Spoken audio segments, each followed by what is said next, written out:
I had raised my son for 23 years, given him everything I had, and on the night I needed him most, he told me to shut up at his own dinner table. The words hung in the air like smoke from a dying fire, acrid and suffocating. I stood up slowly, my chair scraping against the hardwood floor with a sound that seemed to echo through the sudden silence. I picked up my purse, pulled my coat from the rack by the door, and walked out into the December cold without looking back. What my son didn't know, what none of them knew, was that I had been planning my exit for months. He just gave me the perfect reason to execute it 3 weeks early. If you haven't already subscribed to this channel, please hit that subscribe button now.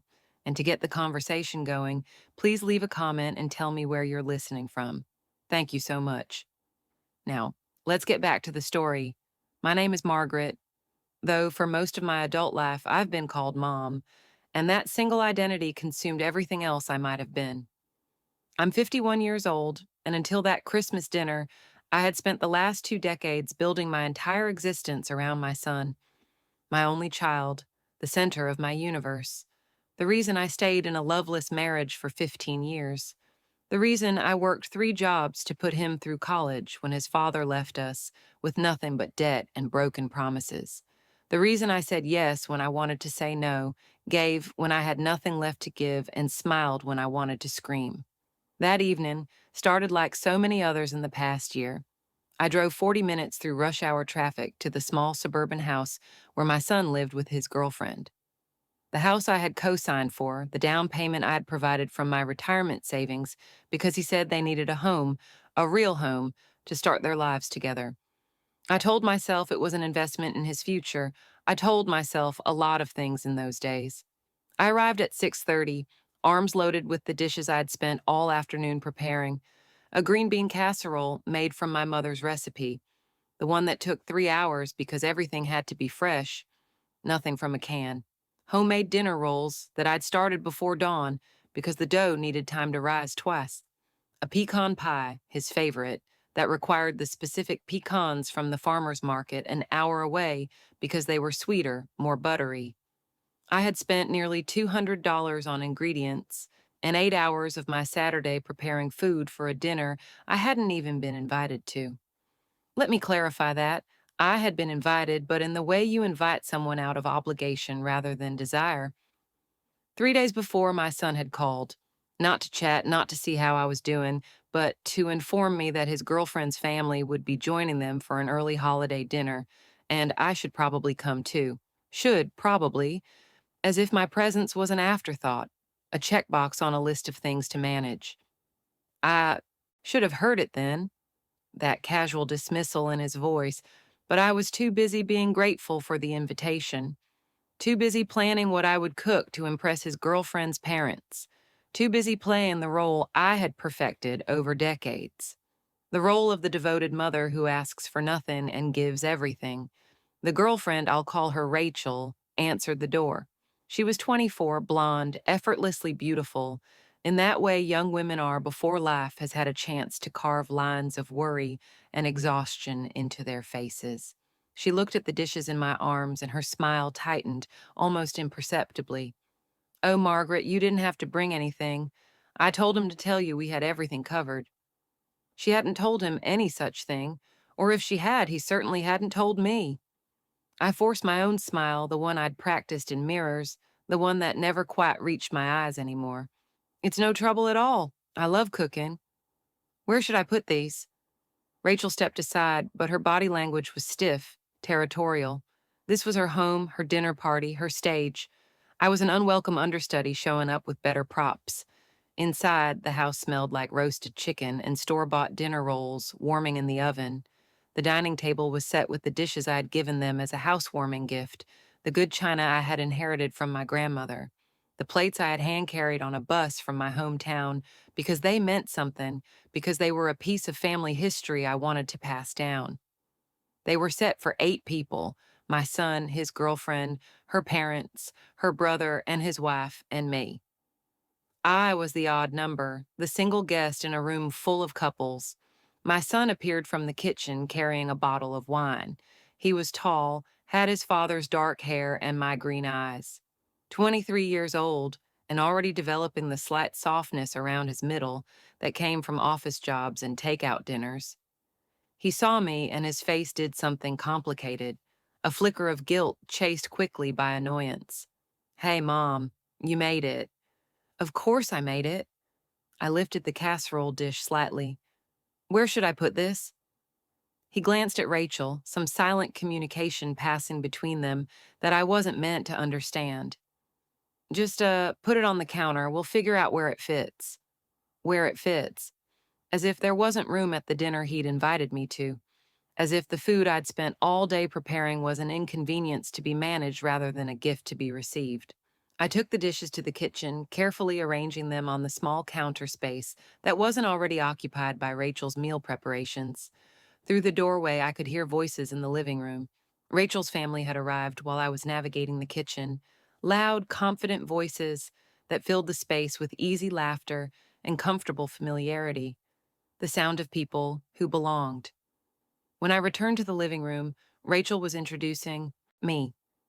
Everyone, this is Margaret. She's the mom. The mom. Not my future mother-in-law, not even my boyfriend's mother. Just the mom. A role, a function, a relationship defined by biology rather than choice. Rachel's parents were in their early 50s, like me, but the similarities ended there. Her mother, dressed in casual elegance that whispered money, extended a hand with perfectly manicured nails. Her father, silver-haired and jovial, shook my hand with the firm grip of a man used to closing deals and commanding rooms. They were everything I wasn't: polished, successful, comfortable in their own skin and their place in the world. We made small talk, the kind of meaningless exchanges that fill awkward spaces. They asked about my work. I told them I was a bookkeeper for a small medical practice. I didn't tell them I'd started as a receptionist and worked my way up through night classes I paid for myself. I didn't tell them about the degree I'd abandoned when I got pregnant at 28 or the career in accounting I'd dreamed of before my life became about survival rather than ambition. They nodded politely the way people do when they're not really listening and turned their attention back to their daughter and her beautiful home. Dinner was called, and we gathered around the table. I found myself seated at the far end, away from my son, who sat at the head like the man of the house, with Rachel on his right and her parents flanking them on either side. Her brother and sister-in-law filled in the middle seats. I was at the opposite end, next to an empty chair that Rachel explained was meant for a friend who couldn't make it at the last minute. The food was served: Rachel's chicken, dry but praised effusively by her family; store-bought rolls that her mother complimented as if they were homemade; mashed potatoes from a box, green beans from a can. My casserole sat on the counter untouched. My rolls stayed in their basket, cooling and forgotten. My pie remained in its dish, invisible. I ate in silence, pushing food around my plate while conversation swirled around me. They talked about Rachel's promotion at work, about the vacation her family was planning to the Caribbean, about her brother's new car, and his wife's pregnancy. They talked about my son's job, his recent bonus, his bright future. They talked about everything and everyone except the woman sitting alone at the end of the table. I tried a few times to join the conversation. When they mentioned Rachel's company, I attempted to share that I had once worked in a similar industry. Rachel's father spoke over me without seeming to notice I had been talking. When they discussed vacation plans, I mentioned a trip I had taken years ago.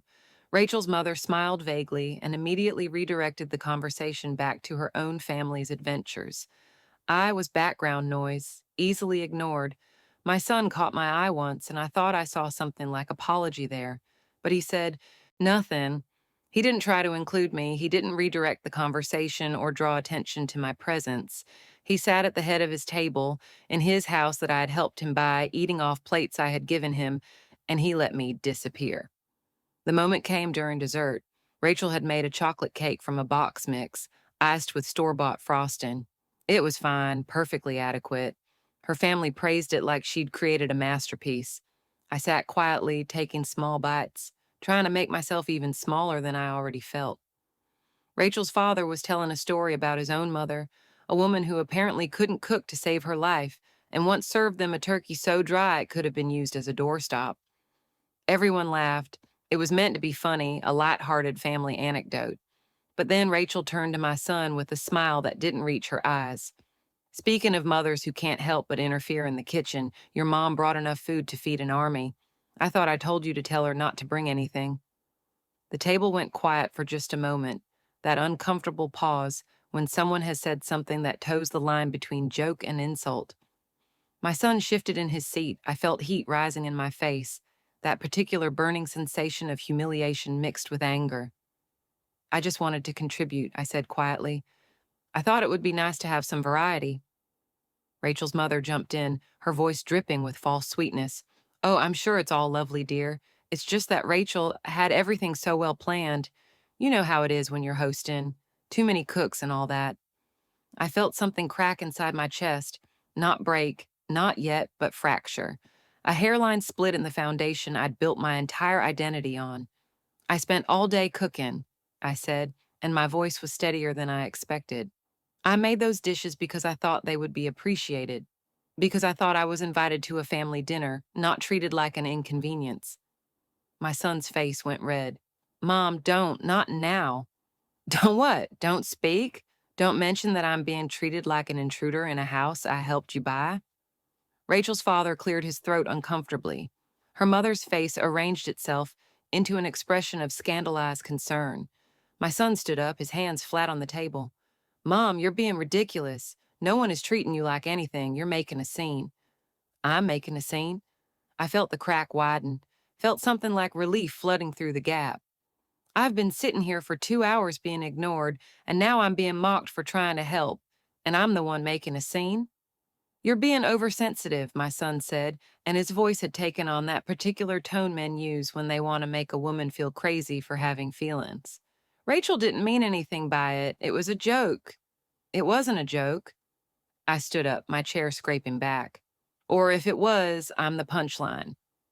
Rachel finally spoke, her voice tight. I think maybe you're taking this too personally, Margaret. I was just trying to lighten the mood. You seem so tense all the time. Tense. I was tense because I was exhausted, because I'd spent 23 years giving everything I had and getting nothing back but criticism disguised as concern, because I'd worked myself to the bone to give my son opportunities I never had, and now I was watching him choose his girlfriend's comfort over my dignity. Maybe I am tense, I said. Maybe I'm tired. Maybe I'm tired of being the one who has to be grateful for scraps of attention. Maybe I'm tired of pretending everything is fine when it's not. Jesus Christ, Mom, shut up. My son ran his hand through his hair. Why do you always have to be so dramatic? Why can't you just be normal for once? And there it was. Two simple, brutal words. To his own mom. Inside, I was stunned. How could he be so dismissive? Normal? What did normal even mean? Being quiet while being disrespected, smiling while being dismissed, accepting whatever treatment people decided to give me because asking for better was too demanding. What I want, I said slowly, is to be treated with basic respect. I want my son to stand up for me when his girlfriend insults me at the dinner table. I want to feel like I matter. You do matter. But his voice was exasperated, not sincere. He wasn't really listening. He was just trying to manage the situation to get me to stop talking so everyone could go back to pretending everything was perfect. I made your favorite pie, I said, and hated how my voice wavered.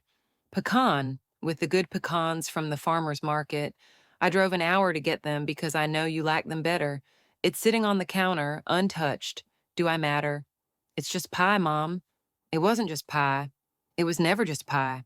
It was the tangible representation of every sacrifice I'd made, every time I'd put his needs before my own, every moment I'd swallowed my own wants because being a good mother meant being selfless to the point of self-erasure. You're right, I said. It's just pie, and this is just dinner. And I'm just your mother, just the woman who gave up everything so you could have everything, just the person you call when you need something but can't be bothered to include in your life. That's not fair. Now he was angry, his face flushed. I invite you to things. You're here right now. I'm here because I drove 40 minutes through traffic carrying dishes I spent all day making for a dinner where I've been ignored for 2 hours. That's not the same as being included. That's not the same as being wanted. Rachel stood up, her voice sharp. Maybe if you weren't always so needy, people would want you around more. You suffocate him, you know that? Always calling, always showing up unannounced, always expecting him to drop everything for you. It's exhausting. The room went silent. Even Rachel's family, who had been watching this exchange with the horrified fascination of people witnessing a car crash, seemed stunned by the venom in her voice. I looked at my son, waiting for him to defend me, waiting for him to tell his girlfriend that she was out of line, that she didn't get to speak to his mother that way, waiting for him to choose me, just once, over someone else's comfort. He didn't. Instead, he looked at me with an expression I'd never seen before, frustration mixed with something darker, resentment, maybe, or regret. She has a point, Mom. You do kind of smother me sometimes. I can't breathe without you texting to check in. I can't make a decision without you offering advice I didn't ask for. Maybe if you had your own life, you wouldn't be so focused on mine. The crack in my chest split wide open, not broken, shattered. I had called him twice in the past month. Twice. Both times to ask if he needed anything, if he was settling into the house, okay. I had visited unannounced exactly once, 3 weeks ago, to drop off a shelf he said he needed and couldn't fit in his car. I had given advice when he asked for it, had helped when he needed it, had been available every single time he reached out. And this was how he saw me, smothering, needy, exhausting. I need you to understand something, I said, and my voice was very quiet now, very calm, the kind of calm that comes after the storm has already destroyed everything worth saving. I have spent 23 years being your mother.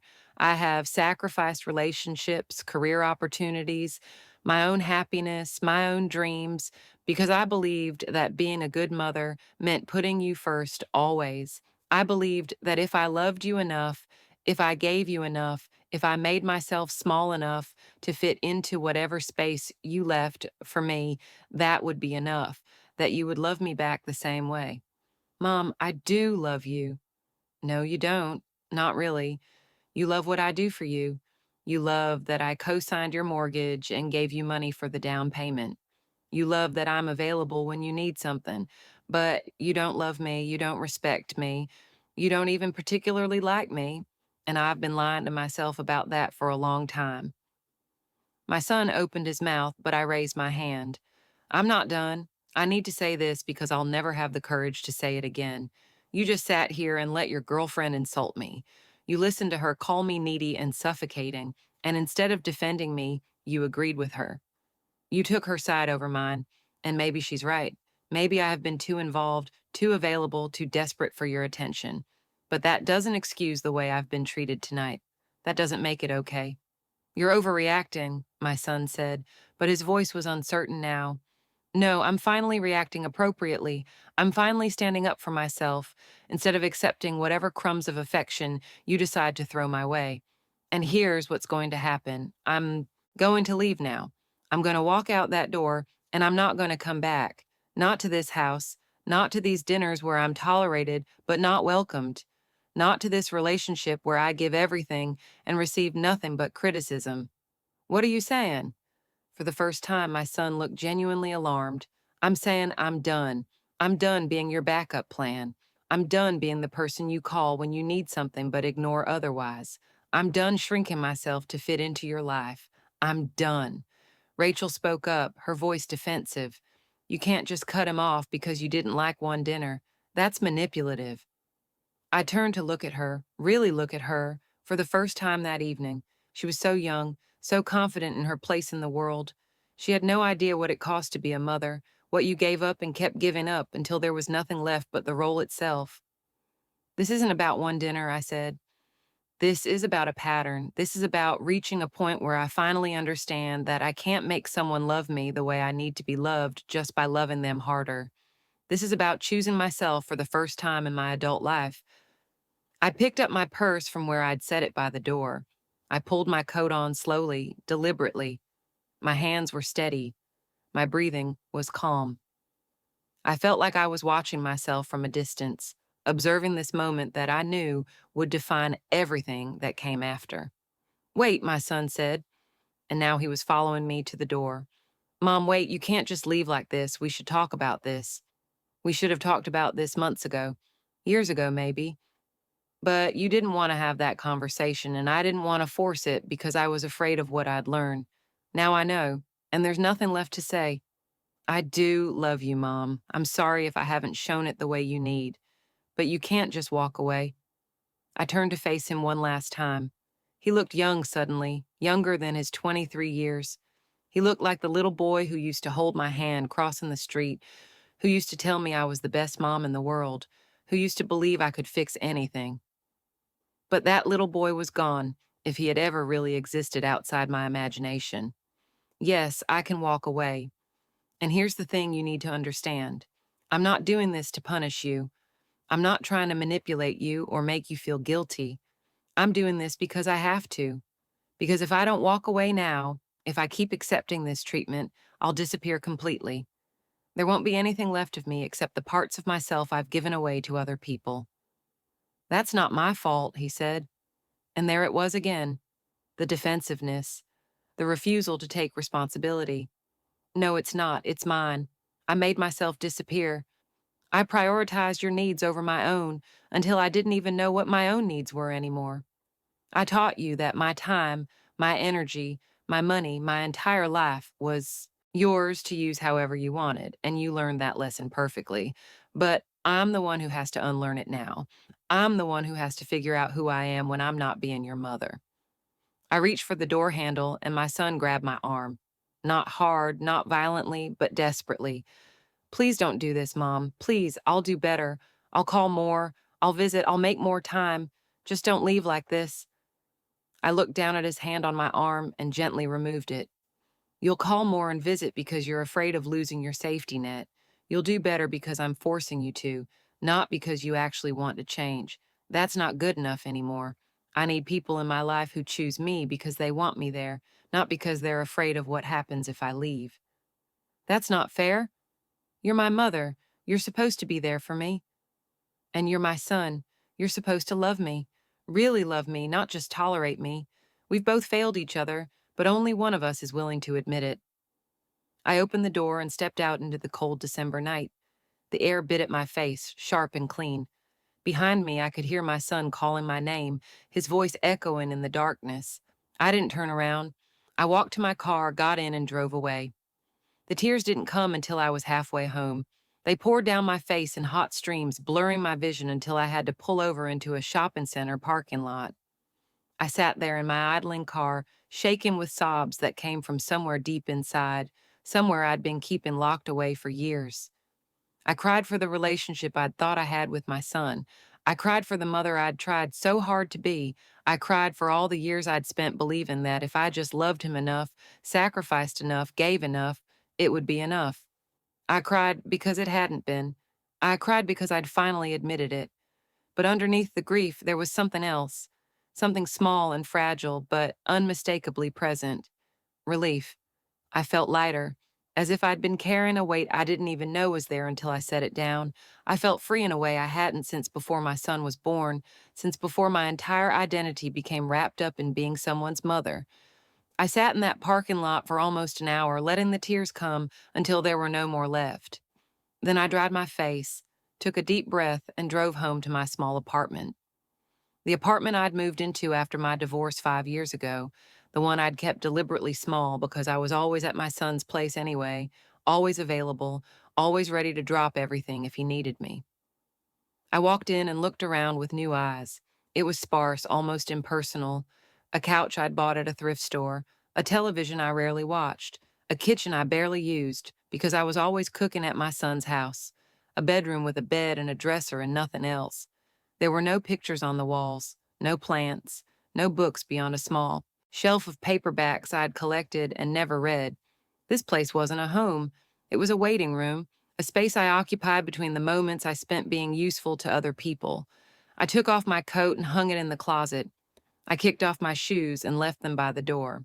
I walked into my bedroom and lay down on the bed, still fully clothed, and stared at the ceiling. What my son didn't know, what I hadn't told anyone, was that I'd been planning to leave for months. Not leave him specifically, but leave the life I'd been living. The life where I measured my worth by how much I could give to other people.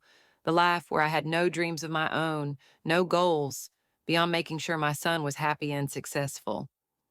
3 months ago, I'd gone to see a therapist. It was the first time in my life I'd sought help for myself rather than trying to fix everyone else's problems. I'd sat in her office, a cozy room with soft lighting and comfortable chairs, and I'd told her everything about my marriage that ended because I'd become invisible, a ghost haunting my own life, about my son who I loved desperately, but who seemed to view me as an obligation rather than a person, about the crushing loneliness of being surrounded by people who needed me but didn't actually want me. The therapist, a woman in her 60s, with kind eyes and a direct manner, had listened without judgment. Then she'd asked me a question that changed everything. When was the last time you did something just for yourself? Something that had nothing to do with your son or your work or taking care of other people.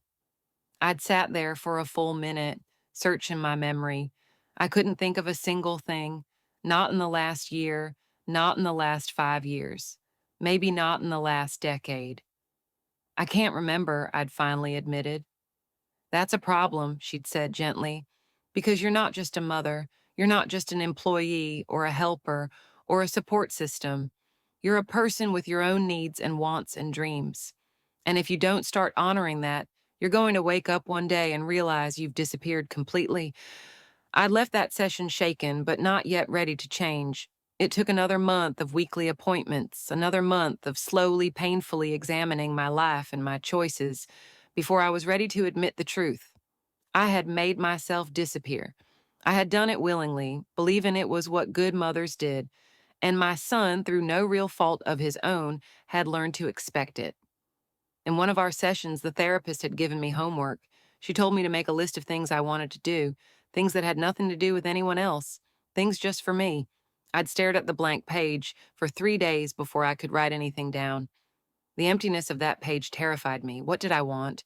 Who was I when I wasn't being someone's mother or someone's employee? Slowly, tentatively, I'd started filling in the list. I wanted to travel, not to visit my son or see family, but to go somewhere I'd never been just because I wanted to see it. I wanted to take a painting class. I'd loved art in high school, but had given it up when life got busy. I wanted to learn to play the guitar. I wanted to read all the books I'd been meaning to read for years. I wanted to have dinner with friends, assuming I could remember who my friends were after years of letting those relationships wither. I wanted to wake up in the morning and not immediately think about what everyone else needed from me. The list had grown, and with it, a plan. I would confront my son about our relationship. I would tell him how I felt and give him a chance to change. If he couldn't or wouldn't, I would step back. Not cut him off completely, but establish boundaries. Create space for myself. Learn to be something other than his mother. Tonight was supposed to be that conversation. I'd driven to his house, planning to talk to him after dinner, planning to tell him everything I'd been processing in therapy. But the dinner itself had provided a clarity I hadn't expected. I didn't need to have the conversation. The answer was already obvious in the way I'd been treated, in the way my son had chosen his girlfriend's comfort over my dignity, in the way he'd agreed that I was suffocating when all I'd done was try to love him. The plan I'd made 3 months ago could start now, 3 weeks ahead of schedule. I had money saved, more than my son knew about, money I'd been setting aside for years, originally intending it as an emergency fund for him, but recently realizing it could be my own emergency fund, my own escape hatch. I had vacation time accumulated at work, weeks of it that I'd never taken because there was always a reason to stay, always someone who needed me to be available. I sat up on my bed and pulled out my phone. I opened my email and composed a message to my boss requesting 2 weeks off starting immediately. A family emergency, I wrote, which wasn't really a lie. Then I opened a travel website and started searching for flights. Somewhere warm, somewhere I'd never been, somewhere I could be completely anonymous, just a middle-aged woman on vacation, not someone's mother or someone's employee or someone's disappointment. I found a flight to a coastal town I'd never heard of, departing in 2 days. A small boutique hotel on the beach, nothing fancy but clean and private. I booked it without overthinking, without second guessing, without asking myself if I deserved it or if the money would be better spent on something else. For the first time in longer than I could remember, I made a decision based solely on what I wanted. My phone buzzed with a text message, my son, the first of what would become dozens over the next few hours. Mom, I'm sorry. Please call me back. We need to talk about this. I stared at the message for a long moment, my thumb hovering over the keyboard. Part of me, the part that had been trained through decades of conditioning, wanted to respond immediately, wanted to reassure him that everything was fine, that I wasn't really upset, that we could work it out. But I didn't. Instead, I put my phone on silent and set it face down on my nightstand. The silence was strange. Usually my evenings were filled with noise, with phone calls and text messages, and the constant low-level anxiety of waiting for someone to need something from me. Now there was nothing but the quiet hum of my refrigerator and the distant sound of traffic from the street below. I got up and walked to my kitchen. I hadn't eaten much at dinner, my appetite killed by anxiety and humiliation. Now I was hungry, genuinely hungry in a way I hadn't been in a long time. I opened my refrigerator and stared at the contents. Yogurt, some leftover takeout, a bag of salad that was probably past its prime. This was the refrigerator of someone who didn't really live in her own home, who ate on the go and never sat down to a real meal. I closed the refrigerator and opened my laptop instead. I ordered groceries for delivery, filling my cart with things I actually wanted to eat, rather than whatever was cheapest or quickest: fresh vegetables, good cheese, a bottle of wine I'd been eyeing for months but never bought because it seemed too expensive for just me, a beautiful cut of salmon I would cook just for myself. While I waited for the delivery, I walked through my apartment with a critical eye. This place was depressing. It looked like a temporary arrangement, like I was camping in my own life. I opened my laptop again and started shopping. A throw blanket for the couch, some artwork for the walls, prints of paintings I liked rather than generic decorations. Plants, several of them, because I wanted something alive in this space. New sheets for my bed, soft and luxurious instead of the cheap set I'd been using since the divorce, a comfortable chair for reading. I spent more money in 2 hours than I'd spent on myself in the past 2 years combined, and I felt good about it. Not guilty, not anxious, good. The groceries arrived, and I put them away carefully, arranging them in the refrigerator and cupboards like I was setting up a real kitchen. Then I poured myself a glass of the expensive wine, carried it to my couch, and sat down. My phone was still buzzing periodically with messages. I could see the screen lighting up on my nightstand, but I didn't check it. Whatever my son had to say could wait. For the first time in his life, I was making him wait instead of dropping everything to respond immediately. The wine was good, better than anything I usually bought for myself. I sipped it slowly and thought about the past 23 years, about the young woman I'd been when I got pregnant, full of dreams and ambitions that had gradually been pushed aside by the demands of motherhood, about the choices I'd made, some forced by circumstances, but many made willingly in the belief that sacrifice was love. Had I loved? My son? Yes, desperately. Did I still love him? That was more complicated. I loved the little boy he'd been. I loved the idea of him, the person I'd hoped he'd become.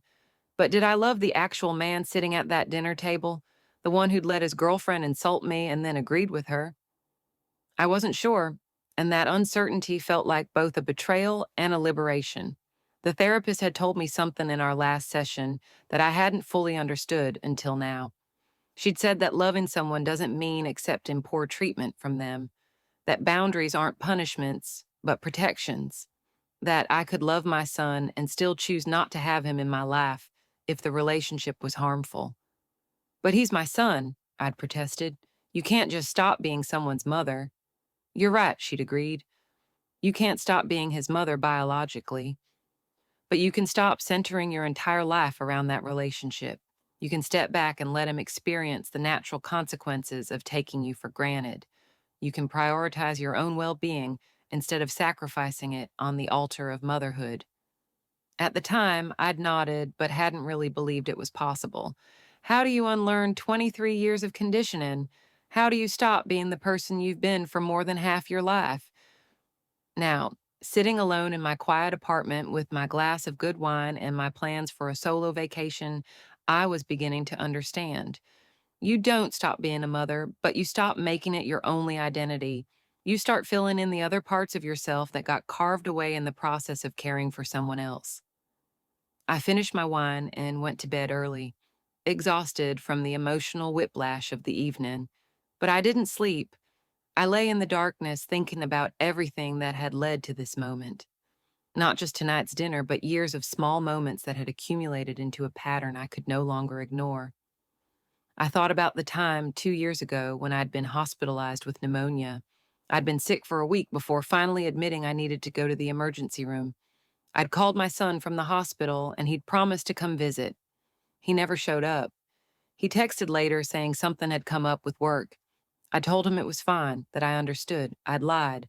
I thought about his college graduation, how I'd worked extra shifts for months to afford the trip to his university, how I'd sat in the audience beaming with pride while he walked across the stage, how afterward, when I'd tried to take him to dinner to celebrate, he'd told me he'd already made plans with friends.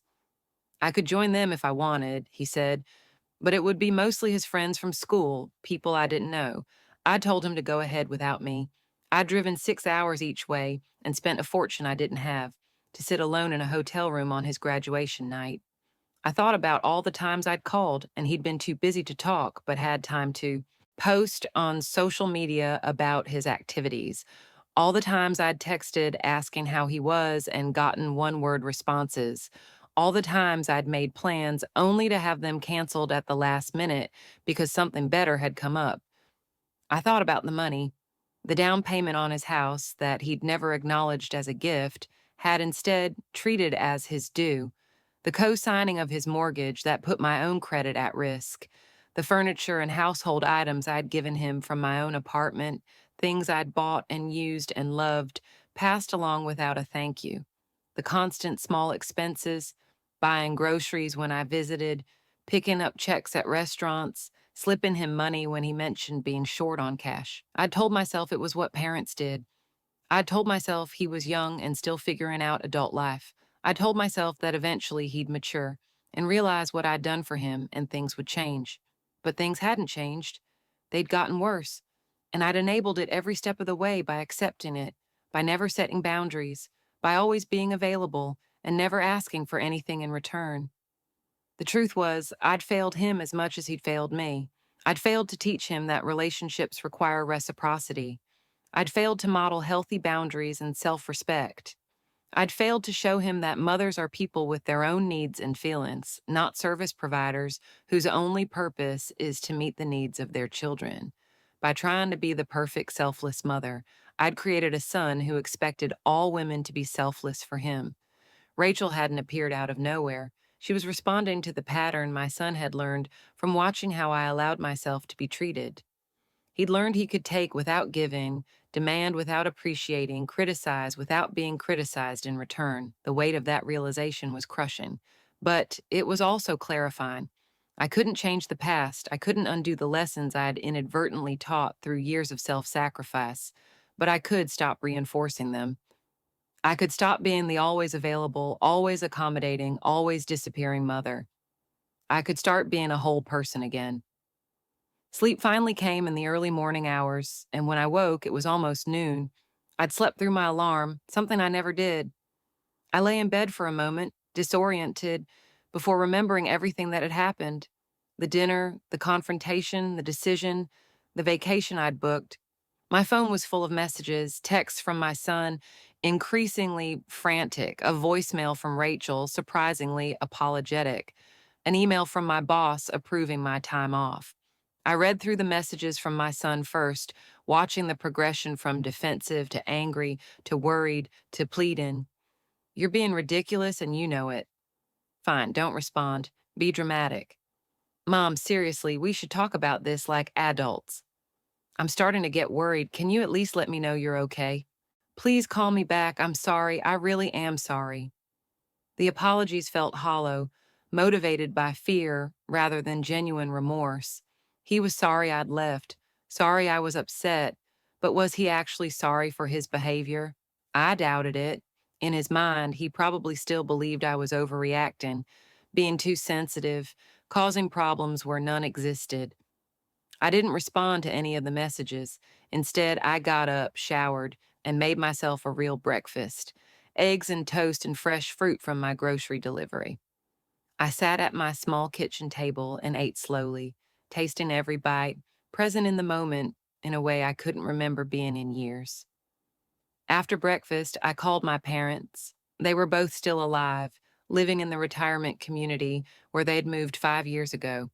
I spoke with my mother, told her briefly about what had happened at dinner. I expected her to tell me I was being too harsh, that I should forgive and forget, that family is family. Instead, she was quiet for a long moment before speaking. "Good for you," she said finally. "I've watched you disappear into that boy for 20 years.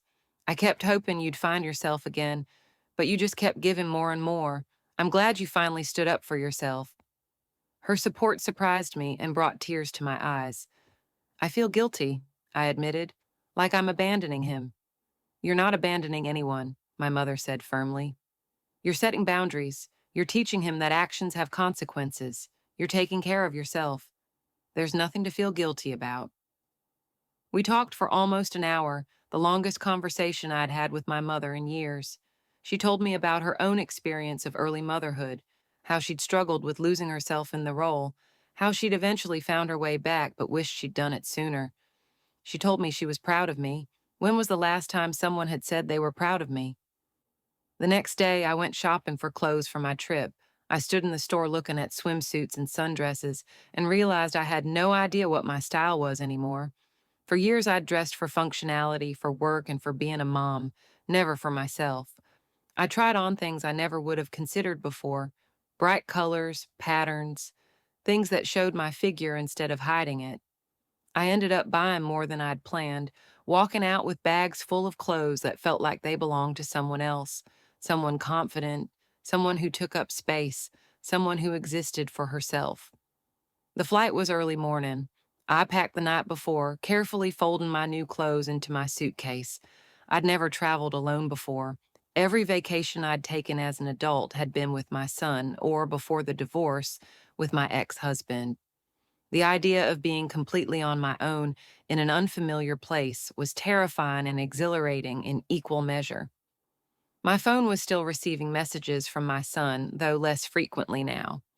He'd moved from apologetic to angry again, texting that I was being childish and manipulative, that I was punishing him for one mistake, that I was making a bigger deal out of this than it needed to be. His messages confirmed what I already knew. He still didn't understand. He still saw himself as the victim in this situation. And maybe that was okay. Maybe I didn't need him to understand. Maybe I just needed to move forward, regardless of whether he ever got it. The morning of my flight, I woke before dawn. I double-checked my bags, made sure I had my passport and wallet and phone charger. I called a car to take me to the airport. As I locked my apartment door behind me, I felt a strange sense of finality. I wasn't just going on vacation. I was leaving behind the person I'd been and stepping into whoever I was going to become. The airport was busy with holiday travelers. I moved through security, found my gate, bought an overpriced coffee and a paperback book I'd been wanting to read. When my flight was called, I boarded and found my window seat. As the plane took off, I looked down at the city getting smaller below me. Somewhere down there was my son, probably still angry, probably still convinced I was the one in the wrong. And for the first time since this all started, I realized I didn't care, not because I didn't love him, but because I loved myself more. Or rather, I was learning to. I was learning that my worth didn't depend on how useful I was to other people. I was learning that I deserved respect and kindness and appreciation, not as something I had to earn, but as a basic human right. I was learning that saying no, setting boundaries, choosing myself wasn't selfish. It was survival. The plane leveled off and I opened my book. The stranger sitting next to me, a woman about my age, smiled at me. "Vacation or business?" "Vacation," I said, and heard the slight wonder in my own voice. "Just me. Solo trip." "Good for you," she said warmly. "Those are the best kind." The weeks that followed my departure were a study in contrasts. My days were filled with warmth and discovery, while my phone buzzed with increasing desperation from the life I'd left behind. I walked on beaches where the sand was white as sugar and the water was so clear I could see fish swimming around my ankles. I ate meals at restaurants where no one knew me or expected anything from me. I slept until I woke naturally, not to an alarm or the ring of my phone. I read 3 books in the first week. I took a painting class offered at the hotel and discovered I was actually quite good. I talked to strangers who asked me what I did and answered honestly. I'm figuring that out. My son's messages evolved over those 2 weeks. At first, they were angry accusations. I was being immature. I was throwing a tantrum. I was punishing him for one small mistake. Then they turned desperate and manipulative. He needed me. He was sorry. Things with Rachel were falling apart, and he needed someone to talk to. Didn't I care about him at all? Finally, near the end of my trip, they became something else. Entirely. Bitter, resentful. Fine, if I wanted to be this way, he could live without me.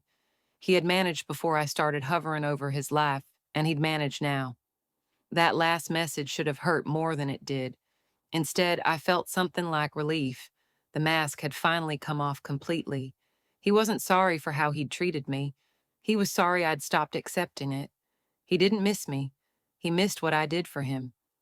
I turned off my phone for the last 3 days of my vacation. I surrendered completely to the experience of being alone with myself. I sat on my hotel balcony, watching sunsets that painted the sky in impossible colors. I had conversations with other solo travelers, women mostly, who shared their own stories of escape and self-discovery. I learned I wasn't alone in this experience, that there were countless women who'd reached a breaking point and chose themselves. One woman, a divorcee from somewhere, overseas, told me something that stuck with me. We're taught that mother is the highest calling, that sacrificing everything for our children is noble and right, but they don't tell you what happens when your children grow up and don't need you anymore. They don't tell you about the void you fall into when you've erased yourself completely. They don't tell you that martyrdom doesn't make you holy, it just makes you disappear. On my last night, I sat alone at a beachfront restaurant, eating fresh fish and drinking wine while waves crashed against the shore. A man at the next table asked if I was waiting for someone. I smiled and said, no, I was dining alone. He seemed surprised, as if a woman eating alone at a nice restaurant was somehow sad or wrong. But I wasn't sad. I was content in a way I couldn't remember ever being. The flight home was less magical. Reality was waiting, and I had to face it. But I was different now. 2 weeks of space and silence and self-focus had changed something fundamental. I'd remembered what it felt like to exist for myself. I couldn't forget it again. I returned to my apartment to find it transformed. The furniture and decorations I had ordered had been delivered and unpacked by the service I'd hired. The space that had felt like a temporary shelter now looked like a home. My home. A place for me to live in, not just wait in. I turned my phone back on and watched the messages flood in, more from my son, some from numbers I didn't recognize, probably Rachel trying to mediate. I read through them all dispassionately, as if they were about someone else's life. Then I sat down and composed a single message to my son. It took me an hour to write, revising and editing, until it said exactly what I needed it to say. I've had 2 weeks to think about everything that happened at your dinner. I've thought about our relationship, about the patterns we've fallen into, about who I've been and who I want to become. I love you. I will always love you. You're my son, and that will never change. But loving you doesn't mean accepting poor treatment. It doesn't mean sacrificing my dignity for your comfort. It doesn't mean being available whenever you need something while being ignored when you don't. I need space right now. Space to figure out who I am when I'm not being your mother. Space to heal from years of making myself smaller so you could feel bigger. Space to build a life that's mine, not an extension of yours. I don't know what our relationship will look like going forward, but I know it can't look like it did before. When I'm ready, we can talk. Really talk, not just you apologizing so things can go back to normal, But that conversation won't happen until I've done the work I need to do on myself. I hope you understand. If you don't, that's okay too. I'm not responsible for your understanding or your feelings about my boundaries. I'm only responsible for myself. Take care of yourself. I read it 3 times before hitting send. Then I put my phone down and didn't pick it up again for the rest of the evening. The response came within minutes, but I didn't read it, not that night. Instead, I unpacked my suitcase, putting away my new clothes and the small souvenirs I'd collected. I opened a bottle of wine from my trip and poured myself a glass. I sat on my new couch with my new throw blanket and opened a book I'd bought at the airport. For the first time in 23 years, I spent an evening that belonged entirely to me. No one needed anything. No one was calling or texting demanding my attention. No one was disappointed in me or angry with me or expecting more than I could give. There was just me, alone in my home reading a book and drinking wine and being completely, utterly present in my own life. It wasn't perfect. There was still a hollow ache in my chest when I thought about my son, about the relationship we'd had and lost. There was still guilt, that constant companion of mothers who dare to choose themselves.